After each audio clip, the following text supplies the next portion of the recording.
ఉత్తరప్రదేశ్‌లో ఒక దారుణమైన ఘటన చోటు చేసుకుంది. అయితే ఇది చెప్పే ముందు ఒక చిన్న విషయం చెప్పాలనుకుంటూ ఉన్నాను. ఇది ఒక క్రైమ్ ఇష్యూకి సంబంధించిన విషయము. అలాగే ఒక ఫ్యామిలీకి సంబంధించిన ఇష్యూ. ఇలాంటి ఇష్యూస్ అయితే మాత్రం మనకు తరచూ జరుగుతూనే ఉంటూ ఉన్నాయి సొసైటీలోని. త్రూఅవుట్ వరల్డ్‌లోని ప్రపంచం మొత్తంలో ఇలాంటి ఇష్యూస్ జరుగుతూనే ఉన్నాయి. బట్ దీనికి ఎలాంటి యాక్షన్ తీసుకోవాలి? గవర్నమెంట్ ఎంత ఫార్వర్డ్‌గా ఈ కేసెస్‌ని క్లియర్ చేస్తూ ఉండాలి? ఇంకొకరు ఇలాంటి తప్పులు చేయకుండాను ఎలాంటి చట్టాలొస్తే బావుంటుంది అని జెప్పేసి ఒక అవేర్‌నెస్ రావాలి. అలాగే ప్రజలు కూడాను అప్రమత్తంగా ఉండాలి ఇలాంటి విషయాల్లోని అనే ఒక అవేర్‌నెస్ తేవడం కోసం మాత్రమే ఇలాంటి కంటెంట్‌ని ఇస్తూ ఉన్నాము.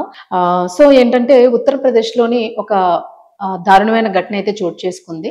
ముందు చెప్పుకున్నట్టుగా ప్రపంచవ్యాప్తంగా గూడా ఇలాంటి సందర్భాలు, ఇలాంటి ఘటనలు ఎదురవుతూ ఉన్నాయి.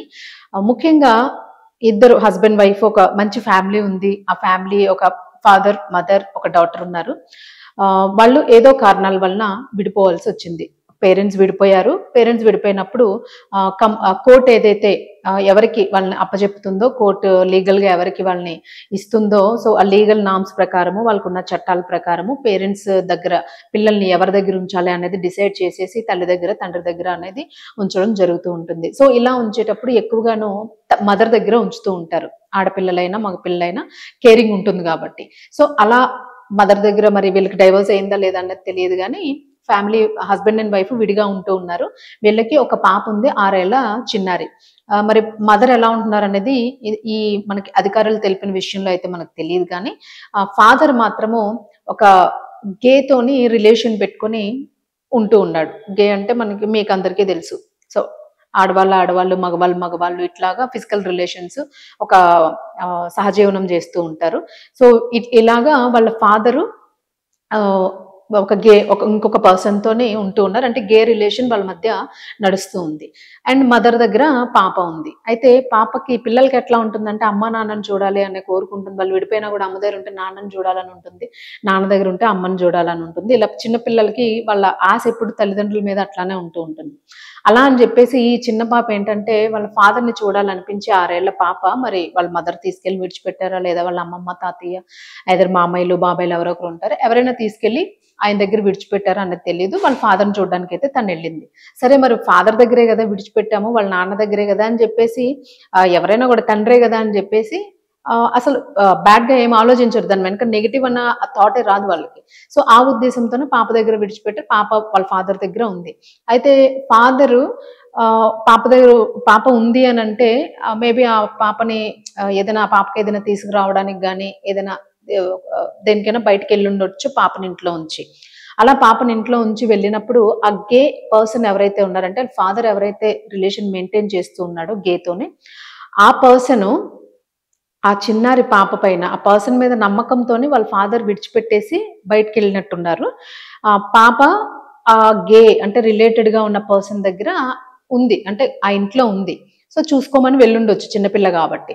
ఆ నమ్మకంతోనే తండ్రి బయటికెళ్ళాడు. ఈలోపు ఈ గే పర్సన్ ఎవరైతే ఉన్నారో సదరు పర్సన్ ఆ పాప మీద అత్యాచారం చేయడం జరిగింది. 6 ఏళ్ల పాప పైన. సో, మగ రిలేషన్‌లో ఉన్నారంటే మగవాళ్ళ మీద అట్రాక్షన్ జరుగుతుంది. వీళ్ళు గేజ్ అంటే అంతే. స్త్రీ, పురుషుడు మీద అట్రాక్షన్ జరుగుతూ ఉంటుంది. This is science. బట్ ఆ పర్సన్ ఒక పాప మీద అత్యాచారం చేశాడు అనంటే మరి రియల్లీ అతను గేనా? కాదా? ఆహ్, ఆల్రెడీ ఇలాంటి ఫీమేల్స్‌తో గూడా అతనికి రిలేషన్ ఉందా? వీళ్ళ ఫాదర్‌తో గూడా రిలేషన్ మెయింటైన్ చేస్తూ ఉన్నాడు. సో, ఏదైనా గూడాను అక్కడ జరగాల్సిన ప్రమాదం అయితే జరిగింది. పాపను అత్యాచారం చేయడం జరిగింది. అత్యాచారం చేసిన టైంకి వాళ్ళ ఫాదర్ ఇంటికి రావడం జరిగింది. పాపను అత్యాచారం చేశాడు అని తెలియడంతో వెంటనే వాళ్ళ ఫాదరు ఆహ్, ఆ పర్సన్‌కి సంబంధించి అతన్ని ప్రైవేట్ పార్ట్‌ని, మర్మాంగాన్ని కట్ చేసేసేయడము జరిగింది. సో, అంటే ఆ కోపంతోని అప్పటి వరకు వీళ్ళిద్దరి మధ్య ఒక సంబంధం ఫిజికల్ రిలేషన్ గూడా కొనసాగుతూ ఉంది. బట్ కన్న కూతురి మీద అలా చేసేసరికి ఆ తండ్రి తట్టుకోలేక వెంటనే ఆ కన్న కూతురి మీద చేసిన ఉద్దేశం గావచ్చు, లేదు అనంటే ఇతనితో కూడా రిలేషన్‌లో ఉన్నాడు గాబట్టి వాళ్ళిద్దరి మధ్య గూడా కొంత ఎఫెక్షన్ అనేది ఉంటుంది. సో, తనని మోసం జేసి అలా ఒక సెక్సువల్ అబ్యూస్ చేశాడు అనే ఒక నేరం అనిపించడం వలన కానియొచ్చు, ఏదైనా కొంత మనస్తాపానికి చెంది వాడికివ్వాల్సిన పనిష్మెంట్ ఏదివ్వాలి అని ఆలోచించుకొని ప్రైవేట్ పార్ట్‌నైతే కట్ చేసేయడం జరిగింది. సో, అక్కడ ఖచ్చితంగా ప్రైవేట్ పార్ట్‌ని కట్ చేయంగానే ఓవర్ బ్లీడింగు అదంతా ఒక కంప్లీట్ ఒక సినారియో ఉంటుంది. అది ప్రమాదకరంగా ఉంటుంది.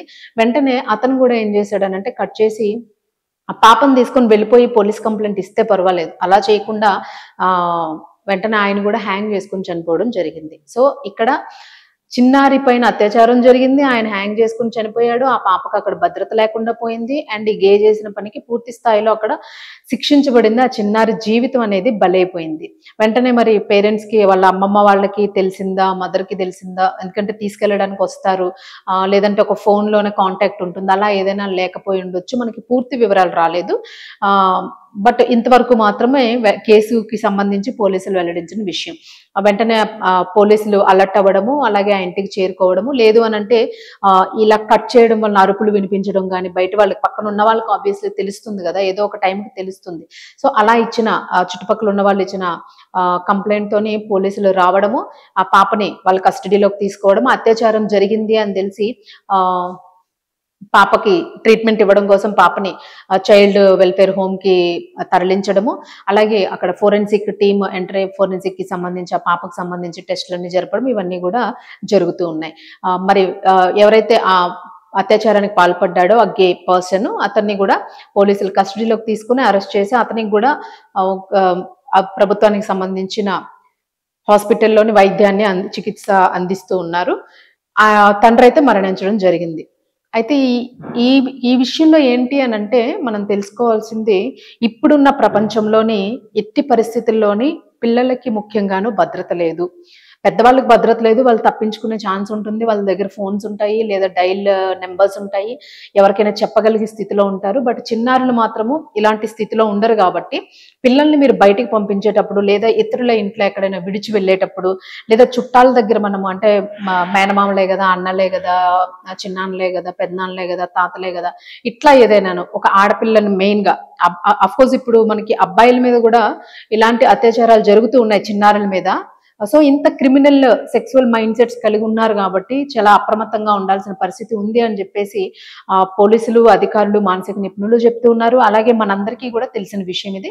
సో, ఇది అవేర్‌నెస్ ఖచ్చితంగా రావాల్సిన అవసరం ఉంది. పేరెంట్స్ ఎవరైనా గూడాను అంటే విడిపోయిన పేరెంట్స్ అయినా, కలిసున్న పేరెంట్స్ అయినా గూడా పిల్లల్ని మీరు పంపించేటప్పుడు ఎవరి దగ్గరైనా ఉంచి వెళ్ళాలనుకుని మీరు డిసైడ్ అయ్యేటప్పుడు అక్కడ మనం ఉంచొచ్చా? ఉంచకూడదా?